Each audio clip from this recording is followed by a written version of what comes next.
여러분, 우리 교회 올해 표가 뭐죠? 소망, 하나님께 소망을 두라.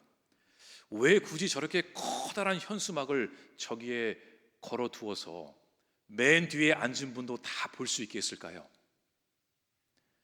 예배당에 들어올 때마다 저 표를 보고, 아, 그래, 소망은 하나님께 있지, 이거를 다시 한번 기억하시라고 제가 저희가 붙여놓은 겁니다. 한 주 내내 다른 곳에 소망을 두고 있다가 실망하기도 하죠. 낙심하기도 하죠. 하지만 교회에 왔을 때, 그래, 모든 소망은 하나님께 있지, 그거를 기억하고 또 기억하시라고 저렇게 크게 붙여놨습니다. 여러분께서도 힘들고 낙심되고 어려울 때마다 우리 교회 표를 기억하면서 우리의 소망 되시는 주님이 여러분의 삶 가운데 날마다 살아 움직이시길 간절히 소망합니다. 우리는 누군가에게 걸었던 큰 기대가 한순간에 무너지게 되면 크게 낙심합니다. 또 무엇인가에 큰 소망을 두었는데 그 소망이 물거품처럼 사라지게 되면 우리의 삶이 그냥 땅 밑으로 꺼져가는 그런 무력함을 겪게 되죠. 아마도 그래서 사람들이 사람을 믿지 말라고 그 말을 합니다. 사람 자체가 싫어서기보단 사람은 실수도 하고 연약하고 때론 약속을 지키지 못하는 그런 모습이 있다 보니까 너무 사람 좋아하지 말고 너무 사람 믿지 말라고. 왜냐하면 그만큼 믿음을 주고 그만큼 소망을 두고 그만큼 기대를 걸면은 실망도 더 커지기 때문입니다. 오늘 본문에 등장하는 이 두 제자의 심정도 그랬습니다. 이들은 이 성경에 나오는 그 본문을 보면은 이들은 지금 예루살렘을 떠나 무거운 발걸음으로 지금 엠마오로 향해 가고 있었습니다. 왜 이 제자들의 마음은 그토록 무거웠을까요? 왜 이 두 제자들의 마음은 그토록 낙심하고 절망했을까요? 오늘 이 제자들의 무기력한 모습을 13절에 이렇게 기록하고 있습니다. 그날에 그들 중 둘이 예루살렘에서 25리 되는 엠마오라는 마을로 가면서, 여기서 그날은 어떤 날을 의미할까요? 예수님이 십자가에서 무참하게 돌아가신 지 사흘 후를 의미합니다. 예수님이 예루살렘에서 그 골고다 언덕에서 정말 비참하게 돌아가신 지 사흘 후가 바로 그날입니다. 또 동시에 이날은 여러 여인들이 예수님이 부활하셨다고 소문을 낸 날이기도 합니다. 하지만 아직은 아무것도 예수님의 생존 여부에 대해서 확인된 것은 없습니다. 예수님은 분명히 돌아가셨고 사흘이 지났고 부활의 소식은, 그 소문은 있지만 확인된 것은 없고, 여전히 두 제자들은 모든 것이 절망스러웠고 혼란스러웠습니다. 사실 이들에게 있어서 이 예루살렘은 예수님과 함께 들어가서 영광을 누려야 할 그런 곳이었습니다. 이들에게 예루살렘은 승리를 쟁취해야 할 곳, 이제 우리의 시대가 왔다, 이제 우리가 이제 힘을 쓸 때다, 예수님을 따라서 여기까지 왔는데 이 예루살렘에서 위대한 예수 혁명을 일으켜야 했는데 혁명은커녕 예수님은 십자가에서 죽으셨습니다. 이들에게 예루살렘은 승리의 장소가 아니라 패배의 장소였습니다. 다시 돌아가고 싶지 않은 곳, 기억하고 싶지 않은 곳, 그런 패배의 자리였죠. 이들은 그런 무거운 마음으로 예루살렘을 떠나 지금 엠마오로 내려가고 있었습니다. 항상 성경에서 어딘가를 올라간다, 내려간다라는 그 표현이 있는데 여기에는 영적 의미가 또 담겨 있기도 합니다. 정말로 올라가야 할 그곳에 올라가지 못하고 이들은 지금 낙심하며 절망하며 더 아래로 내려가고 있었던 것입니다. 그리고 이들은 이 엠마오를 향해 내려가면서 서로 이야기했다고 말합니다. 그 내용이 오늘 15절에 나옵니다. 그들이 서로 이야기하며 변론할 때에, 이 개역개정은 문의할 때에 이렇게 나옵니다. 여기서 문의했다, 이 뜻은 단순히 두 사람이 서로 이야기를 나눴다라는 그런 단순한 표현이 아닙니다. 이 문의했다라는 이 단어의 원어를 보면은 이 뜻은 변론하다, 서로 다투다, 싸울 정도로 서로 주장을 막 앞세우며 서로 아주 그냥 심각할 정도로 서로 논쟁하다, 이런 의미를 갖고 있습니다. 그러니까 지금 이 두 사람은 이 엠마오로 내려가면서 서로 지금 울분을 토해가며 서로 막 논쟁을 한 겁니다. 왜 예수님이 죽으셔야 했지? 왜 일이 이렇게 꼬여버렸지? 우리가 꿈꿔왔던 그 혁명, 그 이야기들, 우리의 계획들 분명히 예루살렘에 잘 입성했는데 왜 예수님이 갑자기 십자가에 달려 돌아가셨지? 왜 그 사람들은 다 등을 돌렸지? 왜 제자들은 다 뿔뿔이 흩어졌지? 이 두 사람은 지금 예수님에 대한 실망과 원망과 한탄을 쏟아내며 서로 격렬하게 논쟁하고 있었습니다. 결국 이들의 그 핵심 논쟁은 왜 예수님이 그렇게 죽으셔야 했는가, 이거였습니다. 왜냐하면 이들은 예수님이 이스라엘을 구원할 분이라는 확신이 있었습니다. 그 뜻이 메시아이기도 합니다. 이 메시아는 신앙적인 의미를 갖고 있는 단어이기도 하지만 동시에 정치적인 의미도 있습니다. 난세의 영웅이 난다, 난세의 메시아가 와서 우리를 구원해 주실 것이다. 이 제자들은 예수님이 분명히 그런 왕이 될 것이라고 확신했습니다. 그래서 모든 것을 다 버리고 집을 떠나, 가정을 떠나, 직장을 버리고 예수님을 따라왔던 것이죠. 하지만 예수님은 돌아가셨습니다. 제자들은 두려움 가운데 뿔뿔이 흩어졌습니다. 예수님을 향해 호산나라고 외쳤던 그 수많은 군중들은 예수님을 향해 등을 돌렸습니다. 결국 이 두 제자들은 그 예루살렘을 떠나 그들의 고향 또는 피난처가 되어줄 엠마오를 향해 낙심한 채 고개를 푹 숙이고 그렇게 뚜벅뚜벅 걸어가고 있었죠. 오늘 말씀해 보니까 이 엠마오는 예루살렘에서 25리 정도 있다고 합니다. 25리, 대략적으로 10km가 됩니다.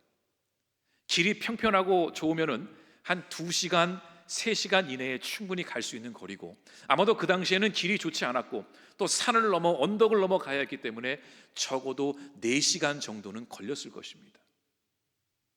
하지만 말이 4시간이지 이 마음에 낙심이 가득 채워진 이 제자들의 마음속에는 그 4시간이 아마 4일처럼 느껴졌을지도 모릅니다. 엠마오에 간들 뭘 해야 되지?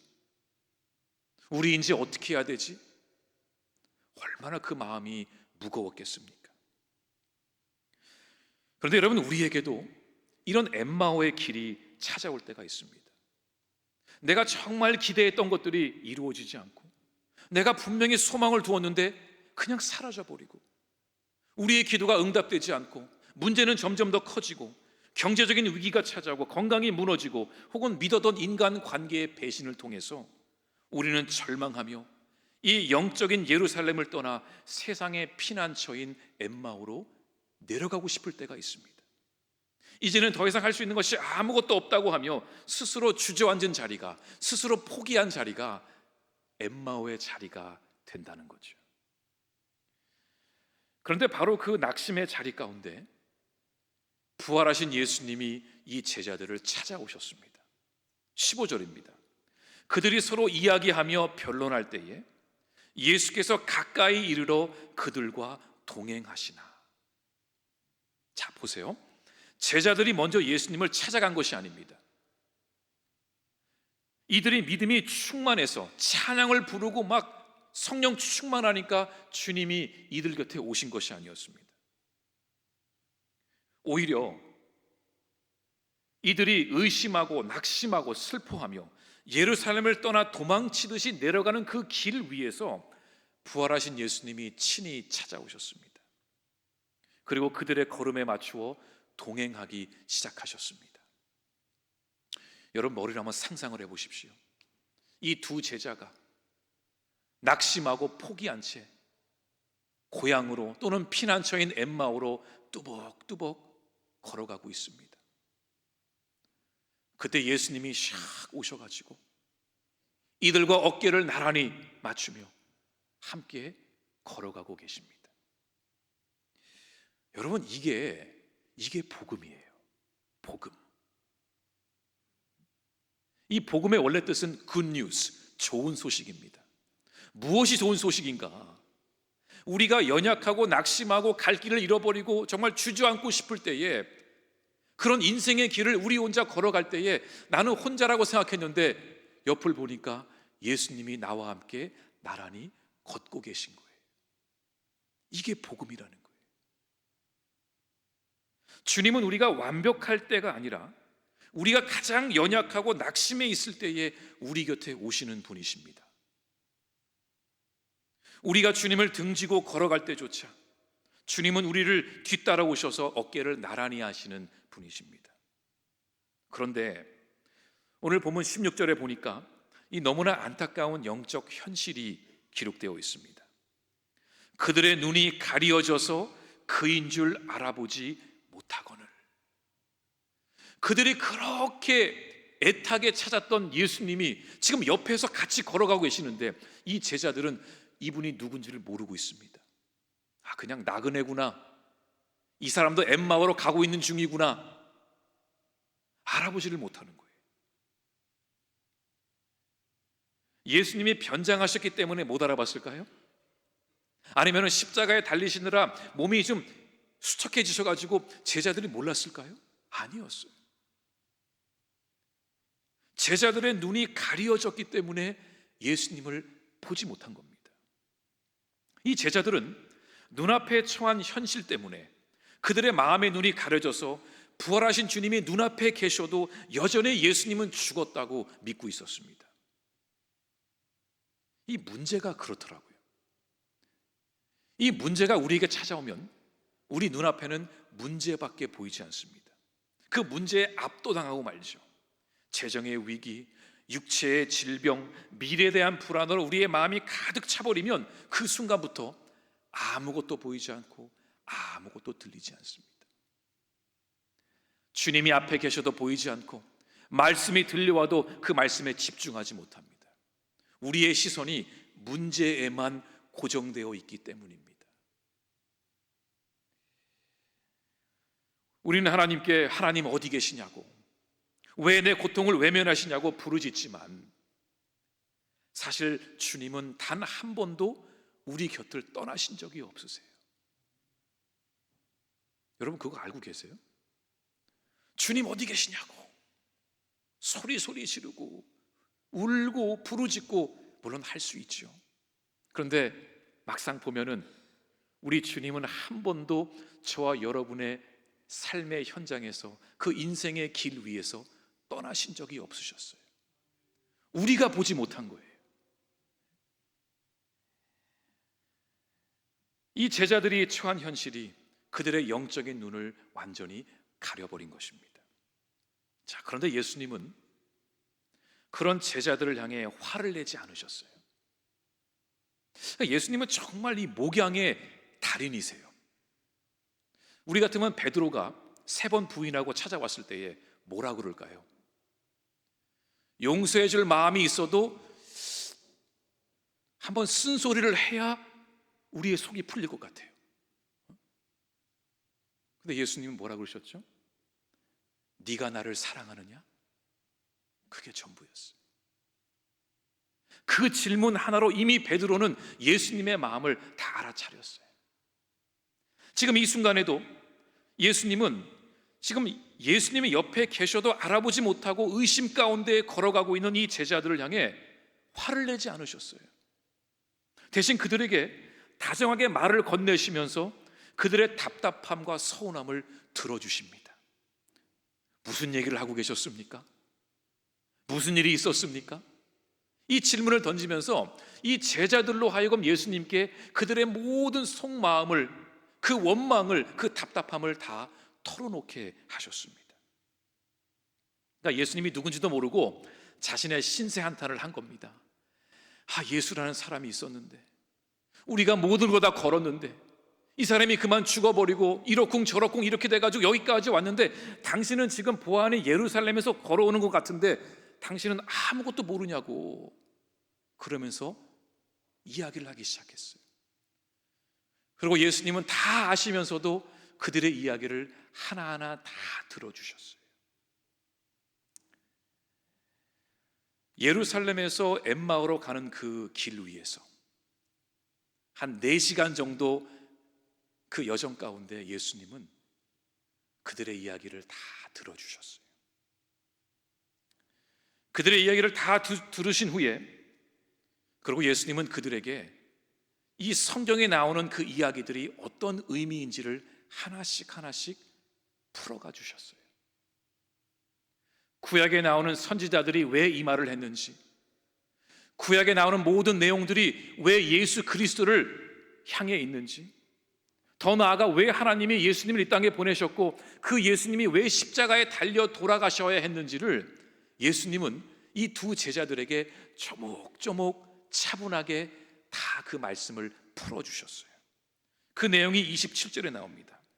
이에 모세와 모든 선지자들의 글로 시작하여, 그러니까 창세기부터 시작을 한 겁니다.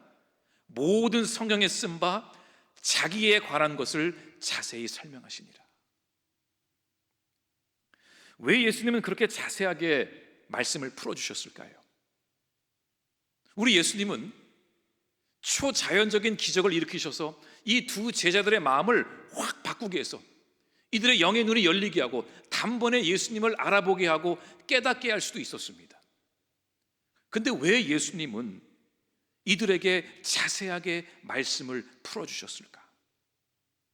그 이유는 흔들리는 우리의 마음과 절망 그리고 두려움을 온전히 극복할 수 있는 방법은 바로 살아계신 하나님의 말씀이기 때문입니다. 그렇게 함께 걸어 내려오는 동안 어느덧 날이 저물고 어두워졌습니다.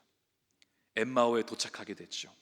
제자들은 이 나그네가 누군지 모르지만 자기들의 이야기를 따뜻하게 들어주고 성경을 참 지혜롭게 풀어준 이분이 너무 고마워서, 또 밤중에 또 혼자 가게 하면 위험하니까 선생님, 오늘 우리 집에서 하루를 머물고 가십시오. 그렇게 셋은 이 제자의 집으로 들어가게 됩니다. 그리고 함께 식탁에 앉아서 저녁을 먹기 시작했는데 그때 놀라운 일이 일어난 겁니다. 30절과 31절입니다. 그들과 함께 음식 잡수실 때에 떡을 가지고 축사하시고 떼어 그들에게 주시니 그들의 눈이 밝아져 그인 줄 알아보더니 예수는 그들에게 보이지 아니하시는지라. 자, 예수님은 떡을 들어서 축사하셨습니다. 여기서 축사라는 것은 하나님께 감사 기도를 드리신 거예요. 그런 다음에 제자들에게 그 들고 있던 떡을 떼어서 주셨어요. 자, 이렇게 예수님이 떡을 떼어서 제자들에게 주셨을 때에 제자들이 뭘 봤을까요? 손에 있는 못자국을 봤겠죠. 그리고 그 떡을 떼어주시는 그 나그네의 모습을 통해서 이거 예전에 예수님이 우리에게 떡을 떼어주셨던 그 느낌이랑 너무 똑같은데, 이 마음속에 예전에 예수님의 모습이 생각이 났을 것입니다. 바로 그때에 이 제자들의 닫혀있던 영의 눈이 번쩍 열리게 됩니다. 그리고 눈앞에 계신 분이 바로 예수님이심을 알게 된 거죠. 근데 이 제자들이 딱 그걸 알았을 때에 예수님이 그때 갑자기 사라지신 거예요. 어디로 가셨는지 모르게 그 자리에서 그냥 사라지셨어요. 왜 하필 이 타이밍에 사라지셨을까? 그것도 놀랍지만 더 놀라운 것은 그 모습을 목격한 제자들이 당황하지 않았다는 거예요. 오히려 이 제자들이 서로 바라보며 이렇게 고백합니다. 32절입니다. 그들이 서로 말하되 길에서 우리에게 말씀하시고 우리에게 성경을 풀어주실 때에 우리 속에서 마음이 뜨겁지 아니하더냐 하고. 지금 예수님이 눈앞에서 사라지신 것은 이 제자들에게 문제가 되지 않았습니다. 왜냐하면 예수님은 그들의 눈앞에서 완전히 사라지신 것이 아니었어요. 예수님은 살아있는 말씀이 되어 이 제자들의 심령 가운데 들어가셨어요. 이제 제자들은 눈에서 보는 신앙에서, 눈으로 보는 신앙에서 마음으로 보는 신앙으로 거듭나게 된 것입니다. 여기서 우리가 주목해야 할 한 가지 영적 진리가 있습니다. 이 제자들이 그들의 마음이 언제 뜨거워졌다고 했죠? 식탁에서 떡을 뗄 때 그때부터 막 뜨거워졌나요? 아니었습니다. 이미 엠마오로 내려가는 길 위에서 제자들이 낙심과 절망의 길을 걸어가고 있을 때에 예수님은 그들에게 말씀을 들려주셨고, 그 말씀이 제자들의 귓가에 들려올 때에 제자들의 마음속에, 그 차가웠던 마음속에, 그 낙심했던 마음속에 뜨거운 불꽃이, 그 스파클링이 막 올라오기 시작했던 것입니다. 사랑하는 불안교 성도 여러분, 우리의 무너진 마음을 일으킬 수 있는 비결은 여기에 있습니다. 환경이 바뀐다고 낙심이 사라지는 것이 아닙니다. 통장 잔고가 갑자기 늘어난다고 우리의 낙심이 없어지는 것이 아닙니다. 막히고 꼬였던 문제가 해결된다고 우리가 낙심에서 절망에서 해방되는 것이 아닙니다. 내 마음에 하나님의 말씀이 들려오고 그 말씀이 깨달아지고 내 심령을 이 말씀이 치고 들어올 때에 우리 안에 식었던 우리의 열정, 우리의 신앙이 다시 뜨겁게 올라오기 시작하는 것입니다. 환경이 바뀌었다고 우리 안에 막 힘이 넘치고 소망이 생기는 것이 아닙니다. 환경은 바뀔 수도 있고 안 바뀔 수도 있습니다. 하나님의 뜻 가운데 하나님이 인도하시는 것입니다. 하지만 비록 환경은 바뀌지 않아도 우리 안에 주의 말씀이 들어올 때에 우리는 낙심에서 소망으로 가게 됩니다. 그동안은 눈에 보이는 게 전부였습니다. 내 신앙도, 교회도, 우리 가정도, 내 일터도 눈에 보이는 것으로만 해석을 했습니다. 그런데 말씀이 들어오고 나니까 눈으로 보는 신앙에서 마음의 눈으로 보는 신앙으로 변하게 되는 것입니다. 저와 여러분은 그 믿음의 단계까지 가야 되는 것입니다. 매 주일마다 말씀 좋네, 예배 어떻네, 이걸로 끝나는 것이 아니라 저와 여러분의 그 여정은 눈으로 보는 신앙에서 마음으로 보는 신앙으로 가야 하는 것입니다. 환경이 문제가 아닙니다. 말씀의 임재가 내 안에 있느냐 없느냐가 그것이 문제인 것입니다. 자, 부활하신 예수님을 만나고 말씀을 통해 마음이 뜨거워진 제자들은 즉각적으로 변화되었습니다. 오늘 성경은 그들의 태도 변화를 이렇게 기록하고 있습니다. 33절입니다. 곧 그때로 일어나 예루살렘에 돌아가 보니. 지체할 시간이 없었습니다. 할 일이 생겼습니다. 여기서 지금 일어나라는 이 단어는 단순히 그냥 자리에서 일어나 이런 뜻이 아닙니다. 이 일어나의 원문을 살펴보면 깨어나다, 부활하다 이런 뜻입니다. 이 제자들은 단순히 그냥 자리에서 일어난 것이 아니라 그들의 죽었던 영혼이 깨어나고 부활하고 살아난 것입니다. 그들은 얼른 짐을 챙겨서 예루살렘으로 출발했습니다. 이미 그때는 날이 저물었고 어두운 밤이었지만 또 제자들은 이미 먼 길을 걸어왔기 때문에 심신이 지쳐 있었지만 그것은 중요하지 않았습니다. 이들은 짐을 챙겨서 그 한밤중에 예루살렘을 향해 달려가기 시작했습니다. 이미 그들의 마음은 이 말씀으로 뜨거워졌습니다. 이미 그들의 심장은 예수 그리스도의 심장이 되어버렸습니다. 밤이 깊고 몸이 피곤하고 가는 길이 위험해도 그것은 아무런 방해물이 되지 않았습니다.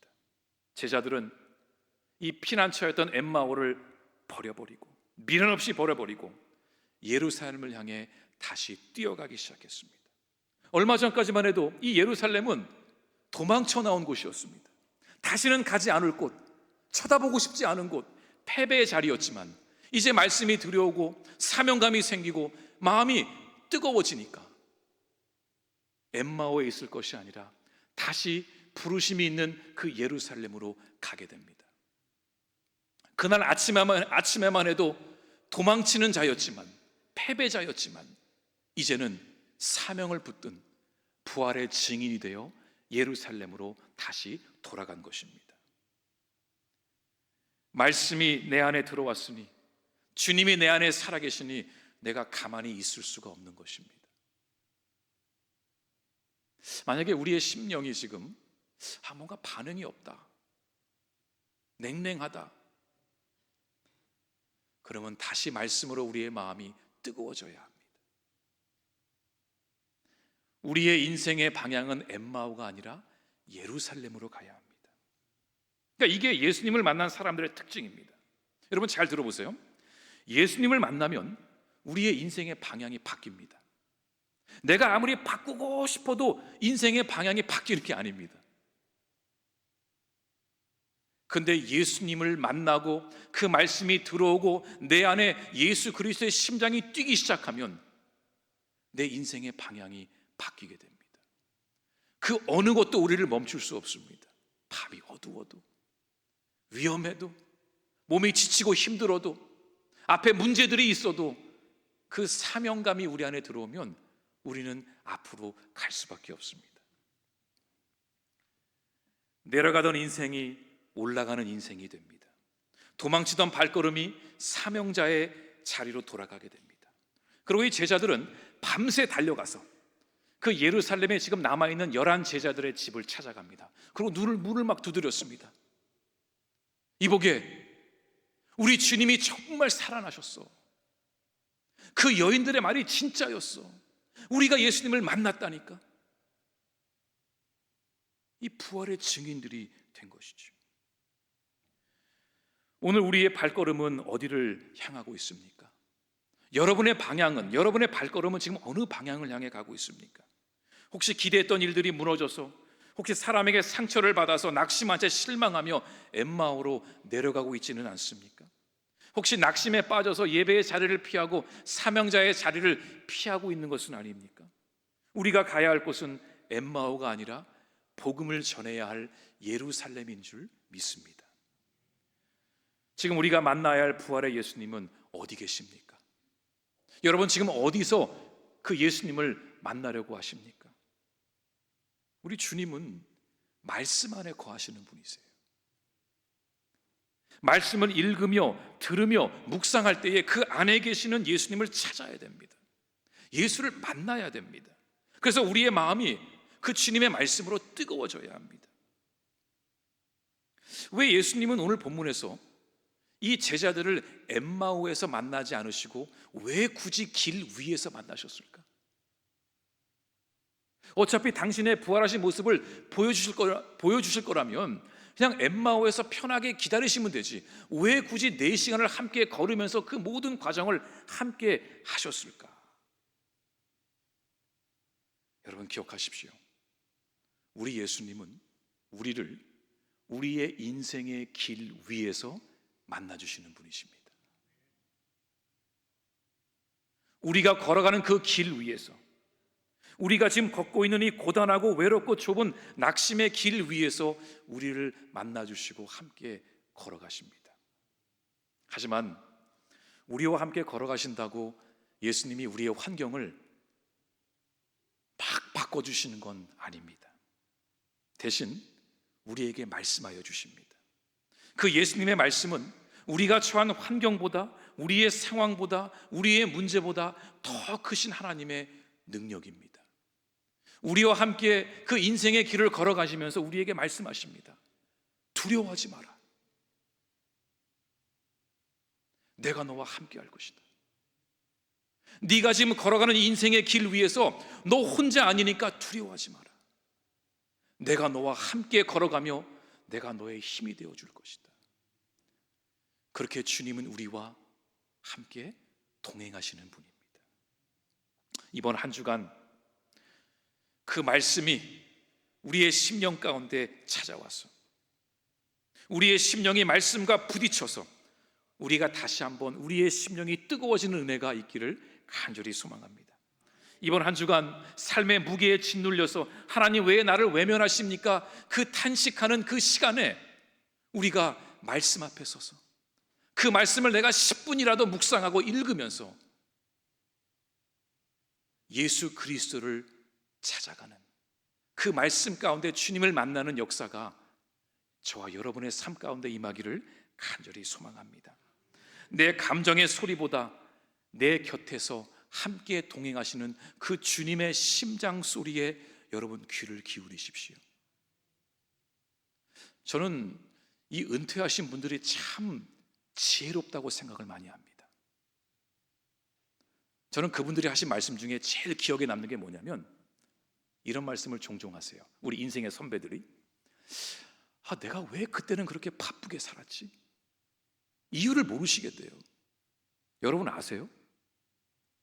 왜 그동안 바쁘게 정신없이 뭘 위해 살아오셨습니까? 물론 가정을 위해서 또 주의 몸된 교회를 위해서 우리가 열심히 살아왔죠. 그런데 내 자신에게 가만히 물어보면은 내가 뭘 그렇게 바쁘게 살았지? 내가 왜 주님이 아닌 다른 것에 시선을 두고 거기에 내 마음을 빼앗기고 내가 왜 굳이 있어도 안 될 자리까지 나아가며 왜 내가 그렇게 살아왔을까? 내가 왜 바쁘게 살았을까? 그런 고민이 우리에게 찾아오는 날이 있을 것 같아요.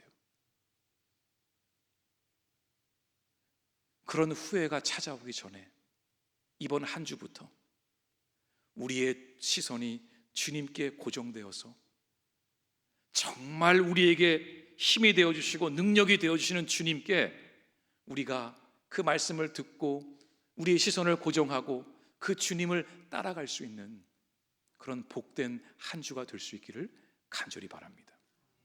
여러분들 말씀드리지만 다음 달, 내년 이렇게 너무 길게 계획을 잡지 마시고 이번 한 주 내가 주님과 동행하리라. 이번 한 주 우리 가정 믿음의 가정이 되리라. 이번 한 주 내가 믿음대로 말씀대로 순종하며 살리라.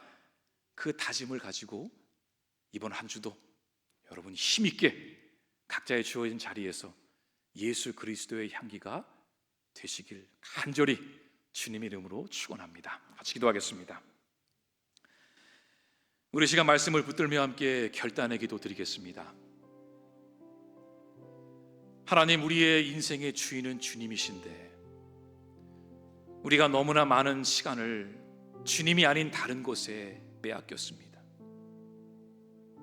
주님의 뜻대로 살아야 하는 인생인데 우리의 뜻대로 살았던 시간들이 너무나 많았습니다. 주님,